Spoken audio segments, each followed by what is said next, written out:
Good morning, good morning, good morning. We are back for another episode of the Buckeye Roast. It's your boy Ron James of Best Damn Media here with my guy QP Ski. Q, how you doing? Hanging in there. A little tired. I was working late to like midnight, and it's only 5. So yeah, I'm here. We are here. We have a special guest today. We have a ton to get to. We are joined by our guy Terry T of the College Football Stop. Man, Q, it's been 48 hours since the Buckeyes fell to Oregon. Are you feeling any better about the loss?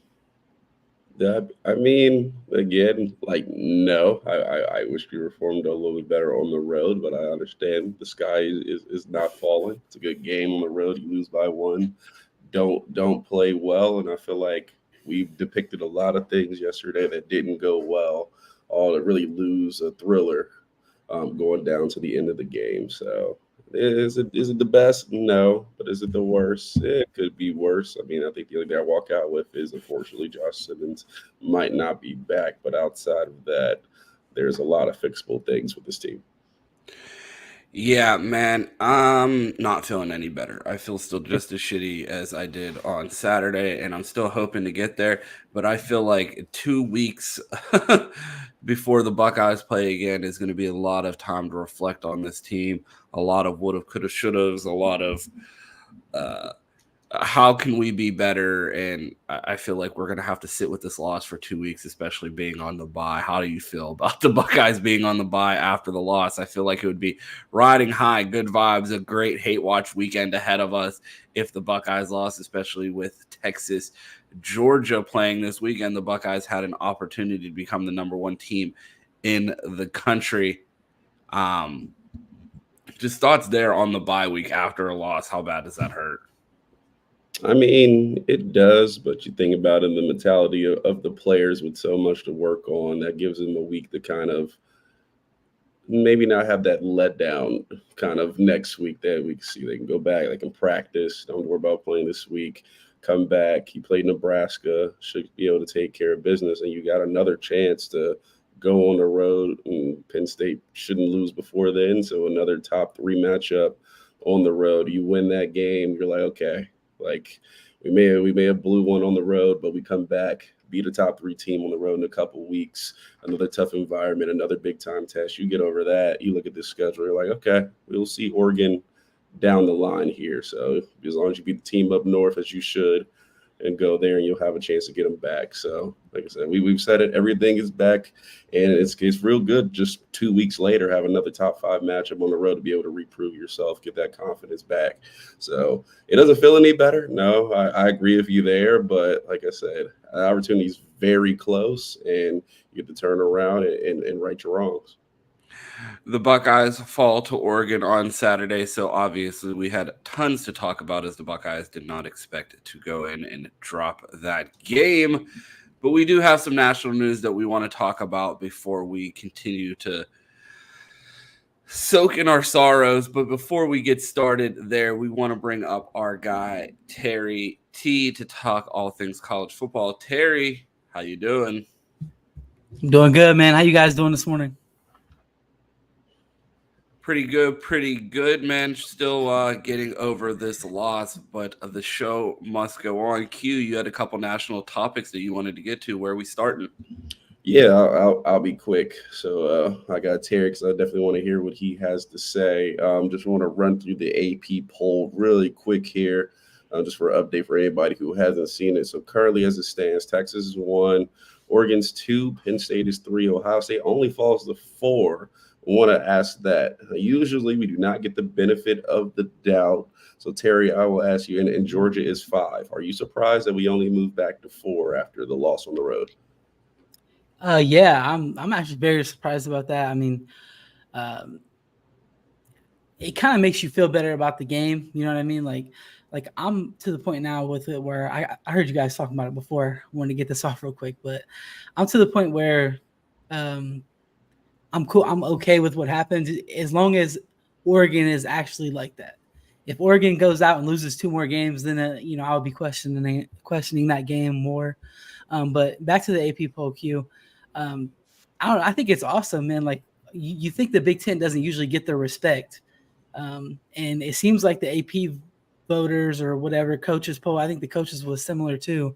It seems like they're actually going to give the Big Ten respect and look at this Oregon Ohio State game as like an Alabama Georgia game. Yeah. No, most definitely there. I'm more on the side where I'm very surprised we are still ahead of Georgia. Ron, did you have that? You have Ohio State stand in front of Georgia after a loss? Because the SEC respect is definitely tough. It gave me a bit of perspective because, I mean, like you said, the sky isn't falling. I'm like, are we sure? I'm like looking up to make sure because it sure feels like it. But then when you look at the AP poll and see that, hey, people that tend to not really give Ohio State the benefit of the doubt, watch that game and, you know, watch a 2-3 matchup come down to the wire and only end a 1-point difference. So to see them actually get the benefit of the doubt in the respect of like, hey, I saw a lot of the comparisons of like, show me the difference. And it's like the Alabama Georgia game and the Ohio State Oregon game and how people's perception of it. And it does seem when we first jumped out after the game, it was going to be the national perspective of, oh man, this Ohio State would have let down all that money. What a failure. But it seemed like the national perspective from this game, which is helping me at least feel a little bit better about it, is like two teams clashed at the beginning of the season, and they both still have their entire seasons to play for. So at least seeing the national media not panic and completely jump ship on the Buckeyes, which seemed to be most people's preseason pick coming into this game, was a bit reassuring that, hey, not everybody's given up on the Buckeyes, and maybe Yeah, so I will go ahead and round out the top 10. Give those teams their respect. Miami still at 6, Alabama at 7, LSU at 8, Iowa State at 9, and a familiar foe, Clemson, rounds out the top 10. So those teams their respect for the poll. Another thing I wanted to share with y'all is they had a transfer impact list, and I wanted to read that one down for you. So here it is. Okay, so we talked about the $20 million roster. All the people came in. Here's the top 10 impact players for the transfer list. Dillon Gabriel is at 1. Kyle Kennard for South Carolina is at 2. Tawi Walker for Wisconsin is 3.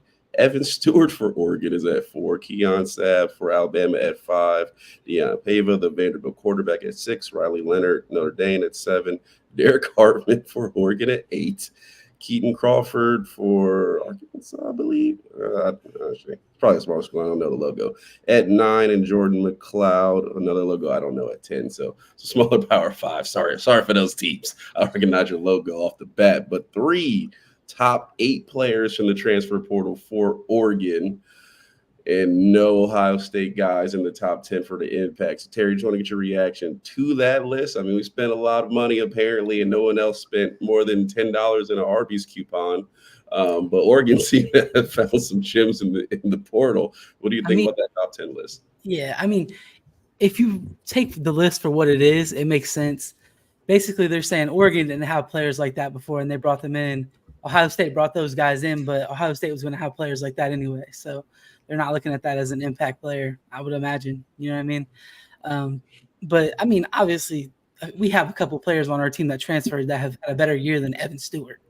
Yeah. I know had a good game against us, but, like, come on. But I don't know. I mean, to me, it's hard to remember every guy on the list, but, you know, just simply talking about the fact that Oregon has that many players, I mean, I would probably agree with the list. I think that if Oregon is what I hope they are, since they beat us, then that list is absolutely correct because, I mean, those guys, they were not as good last year as they are this year. So. Yeah, most definitely. I think the one, I'm like, Seth McLaughlin has to find his way on this. My guy, man. I don't think that's fair at all. Regardless of the loss, he's been a major impact to this offensive line. But I will ask you about a couple guys. Derek Hartman, a guy that we had targeted in the portal. The Ohio State came and they looked at the defensive line and said, we don't exactly need him. Like, we want him. He's really good, but we don't exactly need him because we feel like our defensive line is solid. I would have to say he was probably the best player in the front probably the front seven for both teams on Saturday, maybe besides Oregon's right tackle, who I thought was really good. And I want to ask too, is that the guy from Rhode Island that is playing right tackle for them? You remember we were in for a tackle 2 years ago, and there was a tackle for Rhode Island that we lost out to Oregon. I want to check if that's the same guy, but he had. I'd be interested to know because that guy was playing really well. Yeah, but as far as Derek Harmon goes, did you expect him to have the impact in that game that he had, or did you expect our offensive line to maybe control him a little bit more? I hate to say this, Q, but I expected him to have a game like that, dude. If you go back and watch when we played them last year, we played Michigan State last year. I mean, he was really giving our offensive line some problems.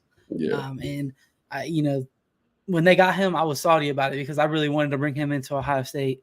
And I mean, you can see why, dude. That he was out there balling. I mean, yes, there's no other way to put it. That kid is a beast. And I personally, I felt like Oregon's defensive line was like even to now, I feel like their defensive line is overrated overall as a unit because people talk about them like they're just going to go crazy on anybody they play. I don't feel that way. They were not really doing a ton against Ohio State, but when they had the opportunity to make plays, they made those plays, which is something that Ohio State's defensive line doesn't usually do. So, I mean, I guess I got to give them credit there. Yeah. Johnny Cornelius, that's the one that transferred from Oregon. I think that was him. Ron, I don't know is that their starting right tackle? Somebody answer that for me.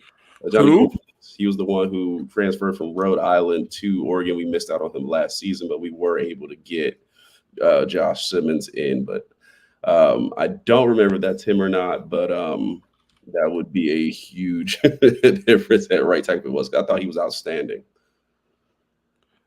Yeah, I'm not sure there. Oh, we lost Terry there for a second. Back. So yeah, sorry, I had to drop for a second. I have been having internet issues this morning, but I did want to talk about that transfers list that you had up. There were no Buckeyes on that list, correct? No, you did have 3 Oregon players. Harmon. Marcus Thomas said that too. Okay. Yeah, transfer portal impact players. Will Howard throws for 300 yards, isn't on there. Caleb Downs isn't on there. It's just funny. I said the national media didn't throw Ohio State to the side of the road after a loss, and then you look at that list and it's like, oh yeah, okay.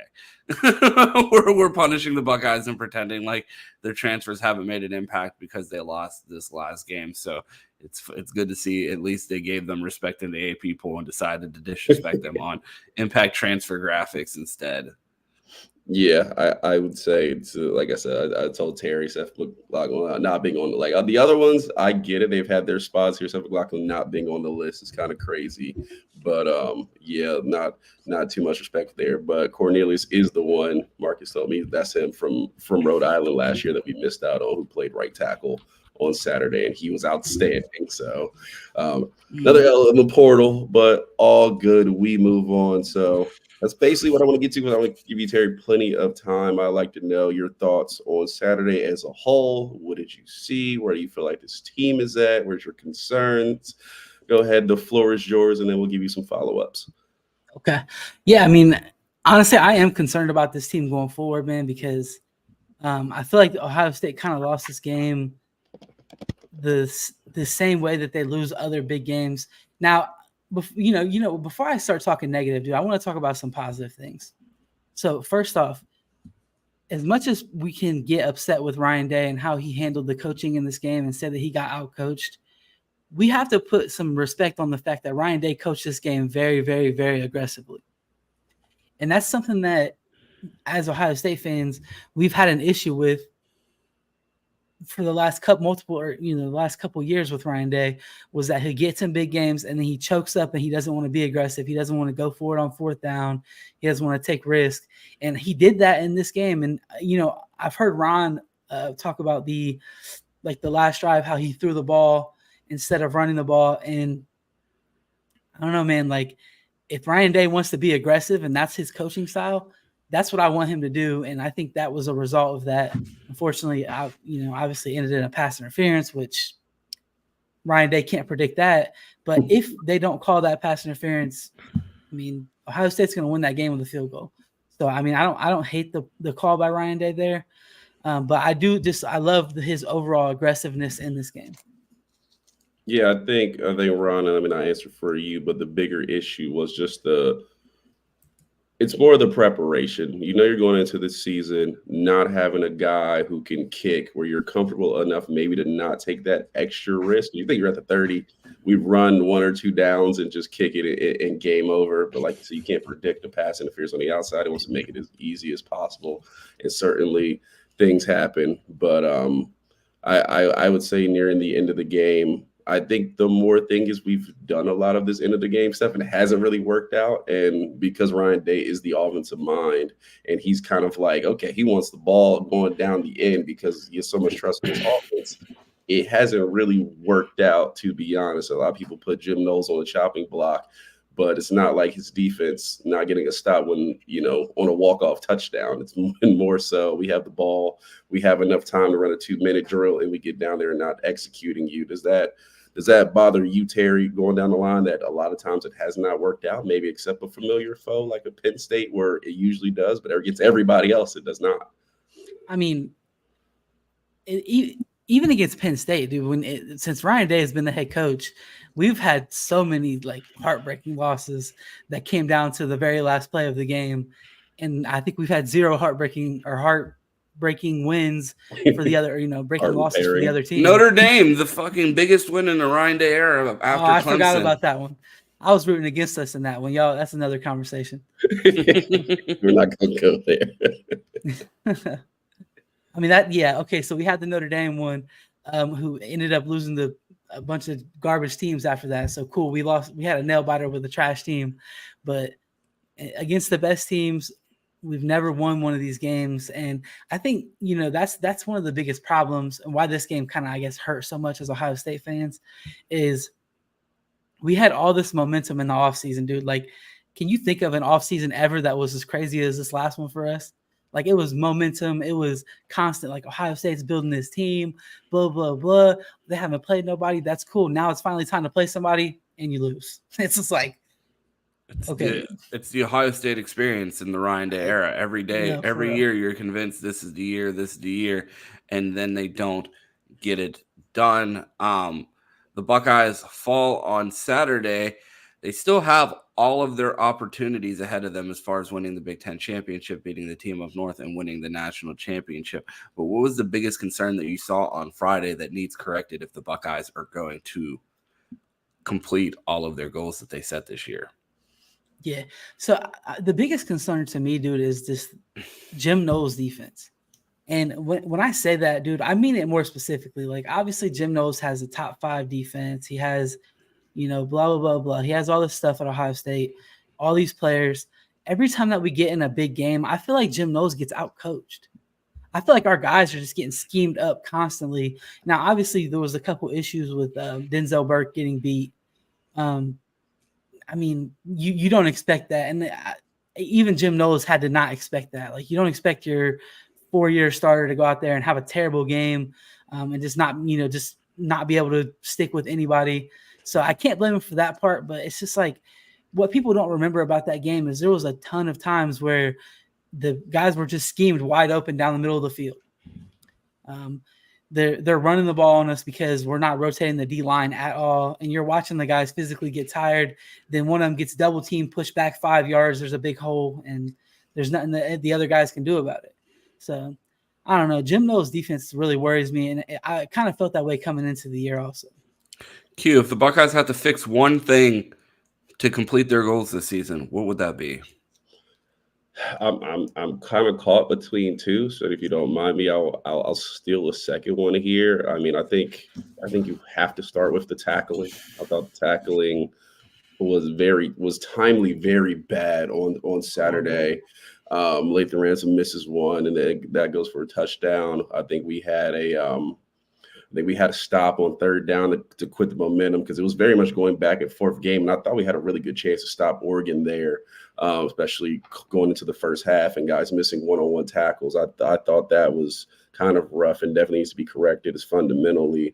And in just a second, the complete lack of pass rush going in here. We know guys are going to double team. We know guys are going to chip.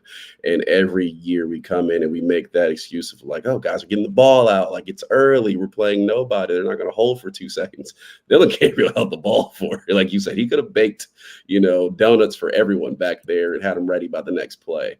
Like, the lack of winning one-on-one on the edge by these ends, the defensive tackles I thought were completely burnt out by the end of the game. I mean, that pass rush going down the line, everyone is going to light us up if we cannot get to the passer.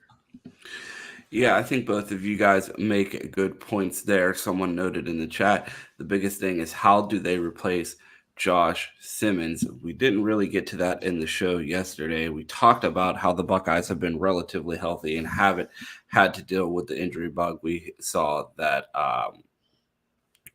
we had some issues on the offensive line early in the year where Austin Sareveld and Tegra Shabola were rotating a little bit. Donovan Jackson was out, and we saw guys step in for him. But now with Josh Simmons, it felt like the one position that the Buckeyes could not afford to lose this past year or this season. And there's a huge hole at that tackle position. It was one of the positions that Buckeyes were very uncertain about next year, which speaks to the depth that the Buckeyes have at that position. Another prove-it moment for Josh Fryer. Or for Justin Fry, Jesus Christ, it's so early in the morning. Another prove-it moment for Justin Fry. Do you think he's going to be able to come up with something to hold down that left tackle position this season? And who do you think the most likely candidate is for that position? Terry, you can start. I mean, I think it's going to be Zen, right? I mean, he's the one who came in the game. I would imagine they're probably not going to switch that up. It'll probably be the starting – Tegra will be starting at right guard and then Zen at left tackle.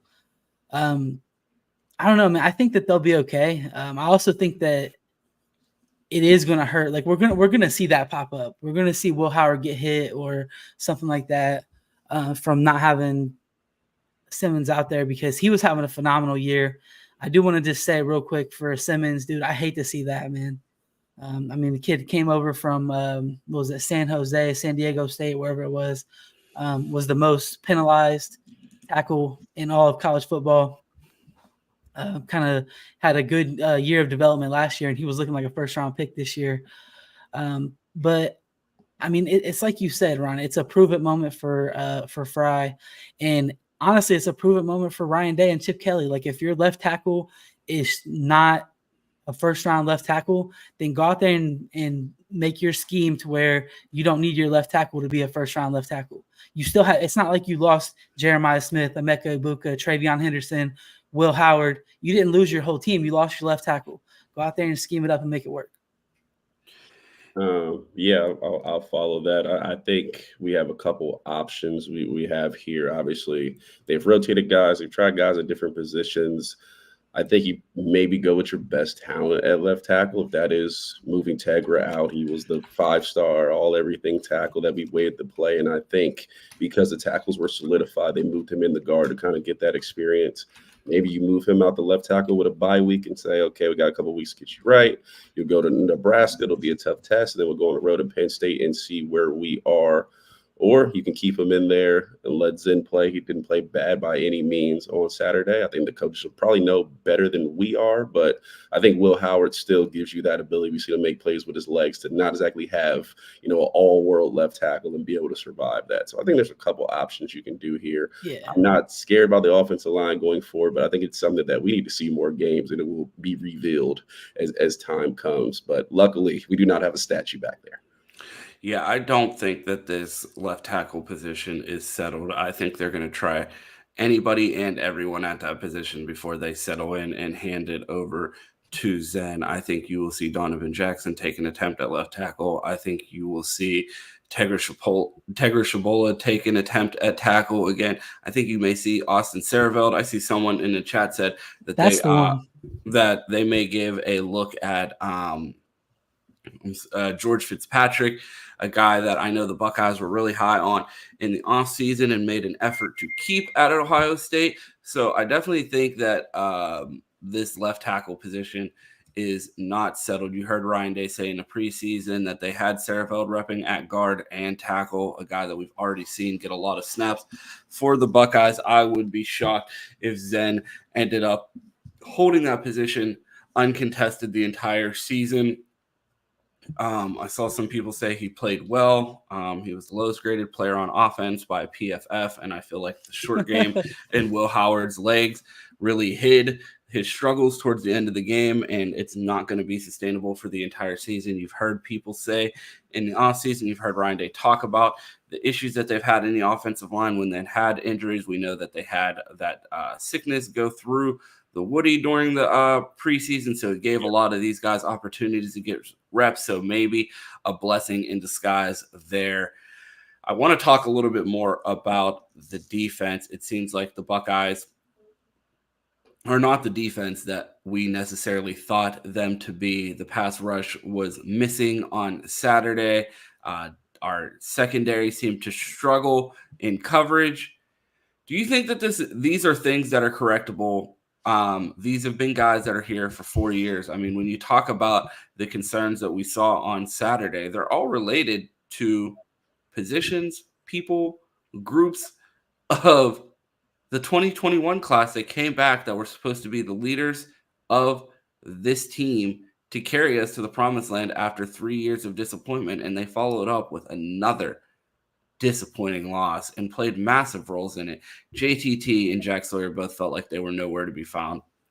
Tyleik Williams felt like he was missing Mike Hall. Denzel Burke, I mean, like what I don't know what to say about this 2021 class, and like they came back to rewrite their legacy, but man, I talked about it during the offseason.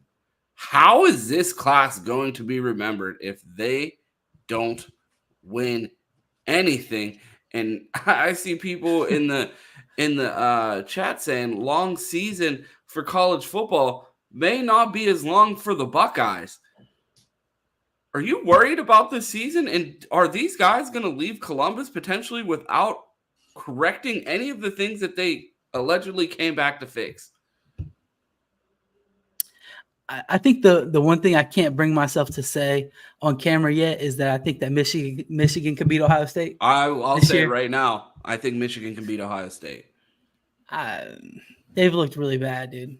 But anyway, what you were saying about this class, Ron, I mean, they could go down as one of the historically worst classes that Ohio State has ever brought in, dude. I mean, they literally haven't won hardly any big games at all. And the one that can really make everything get sketchy is the Penn State game. They go out and lose to Penn State, dude. I mean, the season is real sketchy then, and this is like I don't know. I don't want to project that they're going to lose games going forward. I do still think that we have a really good team. I think that we brought in a lot of really good players that are not from that Ohio State class specifically. And I think that as this team continues to get more experience, now they have that experience of playing against a big time team this year. I think that they're going to win a lot of games going forward. So I'm not going to project them to lose any of these big games, Ron, but it would be crazy if they did. Yeah, I mean, I think we've all had that fear with the 2021 class. There's a lot of talent in that class, and I don't necessarily believe they all came out and played terrible, but just coming down to these big games, certain stuff that you just don't expect to happen did happen.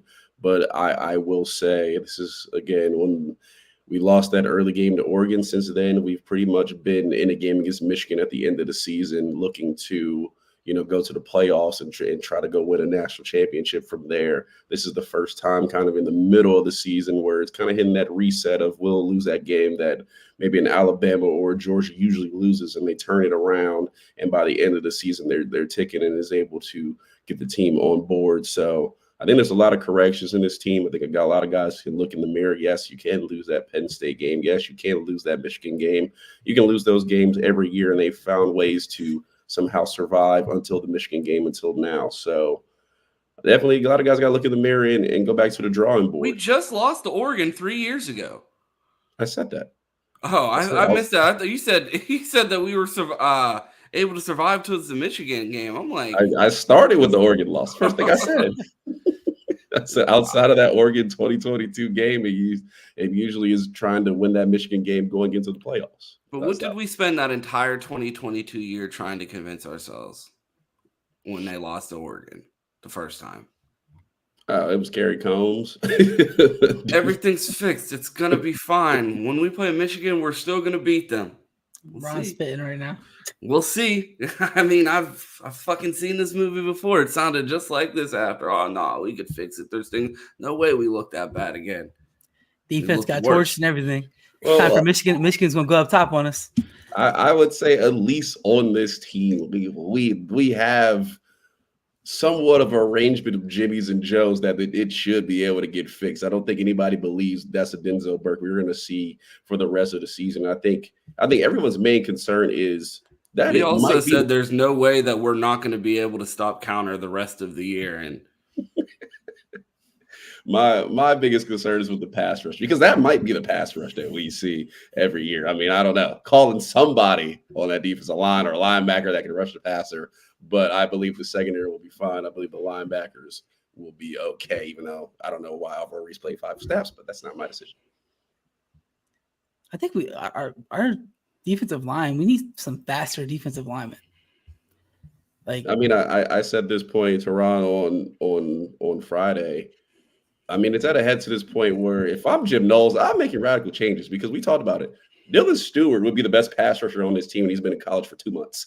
Like let's be fair, he's better than JT and Jack, and he hasn't even been coached yet. He probably just walked in there and was like, yeah, just get around that guy, get to the quarterback. Oh, hey, you got it.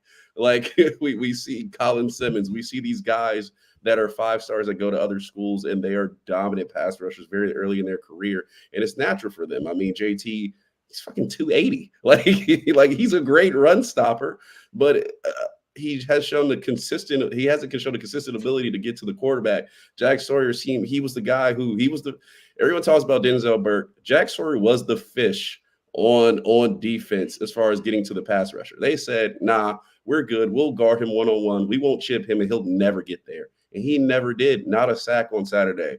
And everyone says Caden Curry. Again, he played 15 snaps, didn't get a sack. He had that one tackle that wasn't a sack on Dylan Gabriel. Kenyatta Jackson, another guy who we talk about is a walking first-round pick by the way he looks, doesn't get to the passer. I mean, that's the defensive line. Like Mitchell Melton played a little bit, but that's the entire defensive line. So you don't have one guy. Marshall has a guy who can get to the passer. Like what are we doing? That's what I'm saying, man. I don't know. Like, does it look to you guys like our defensive linemen are not playing aggressive like other teams? Like, I feel like you watch other teams, dude, and they're like trying to rip through, trying to like knock people on their ass. And our D line just feels like they're like, let me make sure I do this technically right and make sure that I stay on this side. And I don't know. I just need to see more aggression out of them. And if they're not going to give you more aggression, then I need to see us start heating some teams up, because you can't just let people sit back there. And I mean, I don't care how good you think your secondary is coming into the year. If they have 6 seconds to throw the ball, they're not being covered. No one's being covered. I mean, I just feel like they're generally not diamond pass rushers. Ron and I have had this conversation since the beginning of the season when CJ Hicks and Sonny Styles didn't come out and look great at linebacker.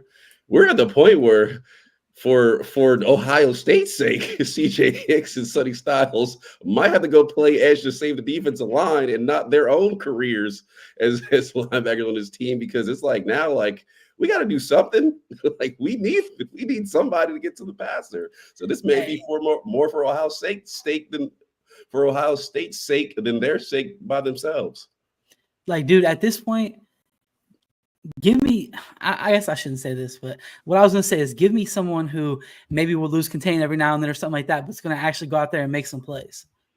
Because when it comes in these big games, I feel like you just need guys that are going to make plays. Momentum is such a big thing. Like that crowd at Oregon was crazy. It was the biggest game there ever, but also Ohio State never did anything in that game, the entire game, to get that crowd out of the game. every single time we had a chance to go up by 2 scores, we didn't. Every single time we could have got a stop in a big moment, we didn't. And it just, I don't know. I need to see some playmakers on this defense, not just guys who are going to be in the right spot and grab the guy and fall down. Go ahead, Ron. I just want to get to this super chat before we get out of here. Shout out to our guy Mike Green. Thanks for the 2. So Ron, on the record, you're selling. I'm not selling. I was asked, do you think this team can lose to Michigan? And it absolutely can. And anyone that doesn't think that there's any possibility that this team loses to Michigan, get ready. You better prepare yourself, because the fact that you saw what you saw on Saturday and think that there's no way, with all of the flaws that you saw this team, all of the things that you said were fixed, all of the things that you said were better, weren't going to show their head this year, that we were so much more physical, so much more dominant. Not. The gap's not that big. And to think that this team is so infallible that they can't lose a rivalry game that's been in their head and has the head coach up at night unable to sleep, you're lying to yourself if you don't think it is a possibility that this team can lose to Michigan. You're absolutely lying to yourself. Yeah, I mean, I'm on the can, not the will. I didn't say will. I said can. I said they can, and they absolutely can lose this game. They certainly can, but we'll have plenty of time to see where this team's heads at in a few weeks. But Terry, I will ask you. We talked about it yesterday.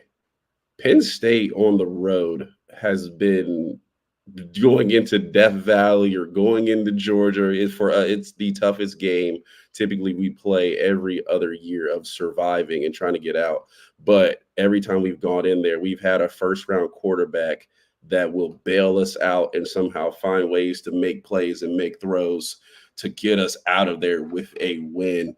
Will Howard, I thought, played extremely well on Saturday, but the one thing I was worried about is not even the deep ball. The intermediate game was not really there. I don't feel like Oregon secondary left and felt like they were really worried about Will Howard really beating them and challenging these receivers.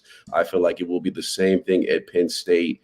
And Will Howard does not have to be Superman, but we've needed Superman year after year to leave out of that place, regardless of what the roster looked like. I know Nebraska's coming up, so I don't want to overlook that game, but going on the road to Penn State, from what you've seen from Will Howard, are you confident in these next couple of weeks that we can survive a game against Nebraska, then go into Penn State against a top 3 team, white out on the road, and be able to walk out of there with a win? Yeah, I mean, I think that we can. I think we can lose that game too. I mean, I don't know. In terms of Will Howard, I'm super impressed with Will Howard.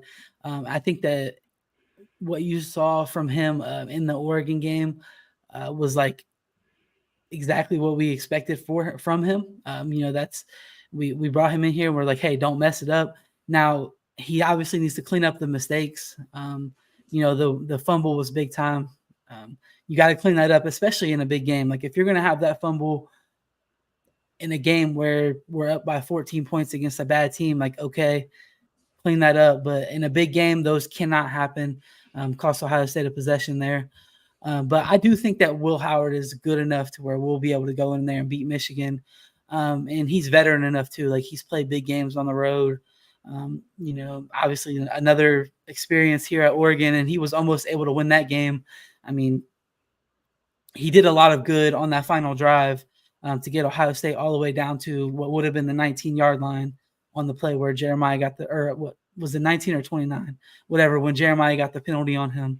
Yeah, I mean, I have confidence in Will Howard, Q. Yeah, I'm right there with Terry. I have confidence in Will Howard. I don't think Will Howard was the reason that we lost the game. So, yeah, I mean, this Penn State game will be interesting. I'm less concerned about Penn State than Michigan because JTT decides to actually play in that game. So we'll see what happens there. I mean, I know he's still working for his statue outside of Beaver Stadium. So I would imagine we do see a pass rush in that game. Outside of that, not overly confident. I have a super chat from Charles that I got to get to, and then I also have a job that I have to get to after this. So shout out to our guy, Charles. Thanks for being a member, and thanks for the 5. Ron, cheer up. Niles, Little Red Dragons are in the Super Bowl.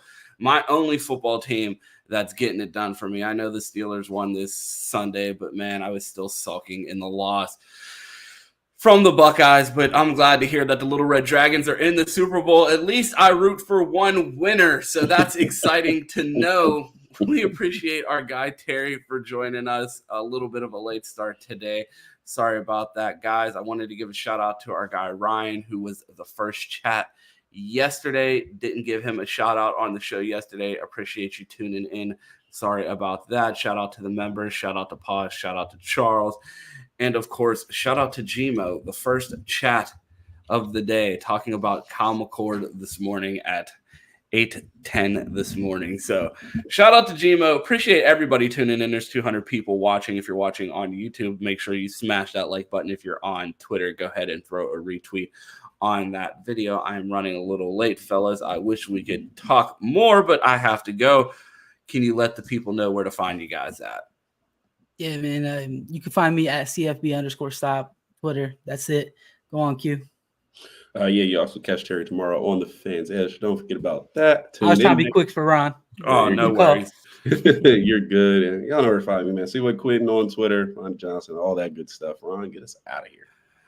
If you want to find me, you can find me on Twitter at 2Ts. It's 2_TES. You can find me here weekdays for the Buckeye Roast, Monday through Friday, here with my guy Q. We will be joined by our guy Dog tomorrow on the show, our guy Mike on Thursday, and Project Pat of Menace to Sports on Friday. And then on Saturday, you can catch me on the Best Damn College Pregame Show on the Menace to Sports platform.